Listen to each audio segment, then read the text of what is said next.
Voici dans la vidéo au sujet du pédalier. Donc là, il s'agit d'un pédalier CST. On peut plus le trouver en vente, je crois. Aujourd'hui, l'équivalent, ce serait un HE. On va, euh, on va donc décrire ce pédalier. Donc il a déjà une load cell sur le frein. Alors, le load cell, c'est juste une balance, en fait. Ça sert à mesurer le poids. Donc quand on va actionner la pédale de frein, vous voyez, ça va venir appuyer sur le ressort qui va faire monter en fait ces parties en acier là. Et la load cell va être déformée. Et la déformation en fait, c'est un poids qui après est converti en tension électronique qui va être amplifié pour être numérisé et envoyé à l'ordinateur pour être converti en un axe de joystick. Voilà. Donc par contre sur les autres pédales, par exemple la pédale d'embrayage, ici on va voir simplement un potentiomètre qui va être actionné. Donc là c'est un peu l'idée d'un réglage de volume sur un radio, un autoradio par exemple. Et pareil pour la pédale d'accélérateur. Alors j'ai une petite customisation ici. Vous voyez, ça va vers le bas. L'idée que je voulais avoir, c'était de rendre plus précise finalement la pédale au fond qu'au début. Donc en inversant, c'est ce que j'obtiens.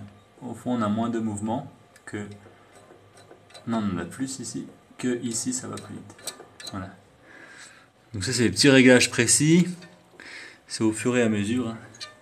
Donc c'est vrai que le pédalier là, pour le régler, il faut s'accrocher. Enfin, après, on peut très bien se contenter du réglage par défaut. Mais moi, ça m'allait pas.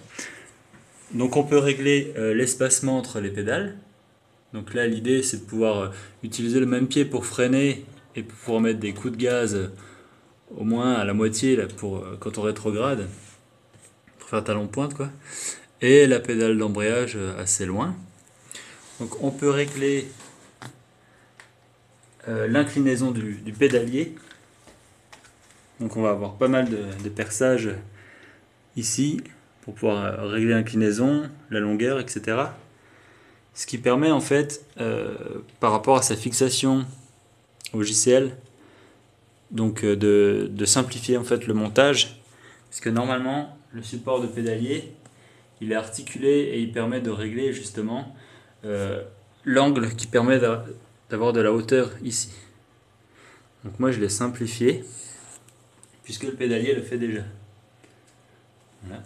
Après on peut régler donc la longueur des pédales, leur position, donc le frein un tout petit peu en avant. Et une petite pré-contrainte mais vraiment 3 fois rien.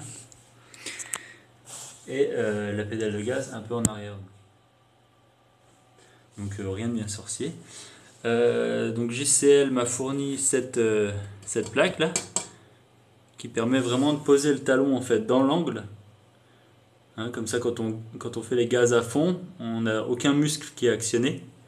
Et quand on vient chercher la pédale de frein, tant qu'on n'appuie pas, on peut poser le talon ici. Et après forcément on le lève quoi. Idem pour l'embrayage. Puis donc ce repose-pied là qui est vraiment essentiel je dirais avec le Geco pour se recaler au fond du siège comme en vrai quoi, après un freinage. Donc là il est un peu fixé à la one again. Donc je vous laisse admirer le travail de port, mais ça tient. Un peu bizarre. Mais... Donc là j'ai utilisé les équerres JCL toujours, et j'ai dû percer dans le profil alu là par contre. Voilà. Et en dessous il tient comment? Il tient avec le poids en fait du pied. C'est un peu le montage de la one again, mais c'est très bien. Voilà. Pour régler donc le pédalier en profondeur, on a de nouveau ce petit système de rails donc JCL qui est en option. Hein, simplement faut faire la même chose de l'autre côté, ce qui permet de reculer, d'avancer le pédalier tout simplement. Donc voilà l'autre côté du pédalier, c'était pour vous montrer la partie électronique. Avancer la lumière. Comme clair. Donc ici en fait il y a un boîtier, donc ça c'est imprimé en 3D, c'est fait maison, dans lequel là il y a une carte USB faite maison aussi, parce qu'en fait j'ai eu le pédalier sans l'électronique, donc un petit projet sympa que j'ai pu faire, donc pour faire l'amplification du signal de la load cell et les axes des pédales. Et après ça part en USB sur le PC, c'est reconnu comme un joystick. Au niveau des mesures, donc rapidement, ici il y a un peu plus de 10, donc normalement l'autre côté aussi. Pour le milieu il y a 40 et demi. Ça donc c'est une que j'ai rajoutée, donc de 50. L'idée c'est vraiment de fermer avec les passes-câbles pour faire plus propre, pour avoir une zone vraiment où on pose les pieds. Alors encore une remarque par rapport à la position de conduite. Donc j'avais essayé, en fait, la moindre prise d'angle des pédales ou 5-6 cm en arrière ou quoi, en fait, sur le coup on s'en rend pas compte, mais c'est quand on commence à faire des courses assez longues qu'on chope des petites douleurs ou des petits inconforts en fait, et au final on arrive à faire un réglage mais vraiment précis des pédales. Donc là je pense que c'est assez personnel. Mais au début, donc ce que j'avais fait, je les avais largement plus remontés vers le haut, tout simplement pour faire une position type monoplace. Alors il s'avère qu'effectivement c'est bien, c'est position un peu plus immersive, mais au bout d'une après-midi, de 2 après-midi de roulage, bon bah on redescend les pédales parce qu'en fait c'est beaucoup plus confortable. Alors elles sont pas descendues non plus au niveau d'un Renault Espace quoi. Alors je sais pas comment vous montrer ça, mais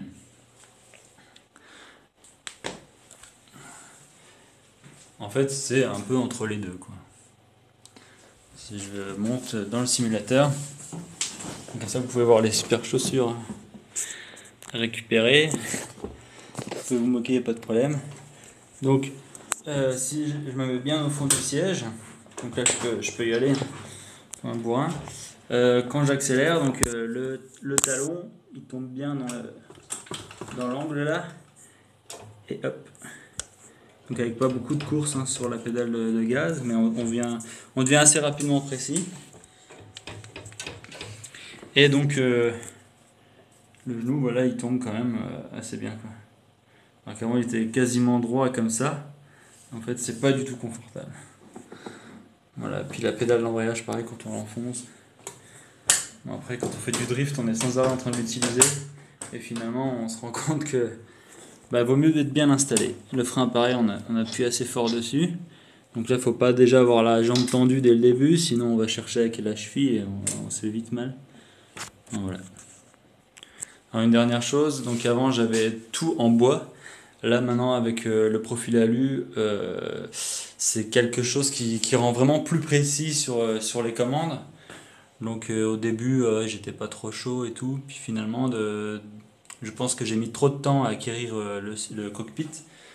J'ai déjà acquéri donc le volant, après le Geco et seulement à la fin une pédale load cell et beaucoup plus tard donc le cockpit en aluminium, mais en fait c'est vraiment un grand plus en termes de rigidité puis surtout de réglage quoi. Donc surtout ne négligez pas vos pédales, c'est à mon avis plus important qu'un bon retour de force. Si on cherche la performance en tout cas, c'est bien plus important d'avoir une pédale d'accélérateur précise et un freinage également précis, surtout le freinage d'ailleurs, pour pouvoir allonger le trail braking quand on rentre sur les freins dans les courbes. Hein, parce qu'à chaque virage, il faut improviser quoi. On sait à peu près comment rentrer, mais à chaque fois il faut doser, etc. Donc si on n'a pas un niveau de finesse déjà permis par la façon dont on est installé et la rigidité du matériel, en fait c'est une perte de temps quoi, d'aller chercher les chronos quoi. Voilà, donc aujourd'hui je vois pas encore comment je pourrais améliorer le pédalier, donc j'en suis très content. Et si vous arrivez à trouver un CST d'occasion à moins de 500 euros, je pense que c'est une bonne affaire, surtout si elle est électronique. Et sinon, comme dit, tout ce qui est HE, c'est très bien aussi, hein, j'ai pu tester avec une lotte sur chaque pédale, au lieu d'en avoir que sur le frein, il y en a aussi sur les autres pédales. Donc c'est du très bon matériel, très précis dans les réglages également.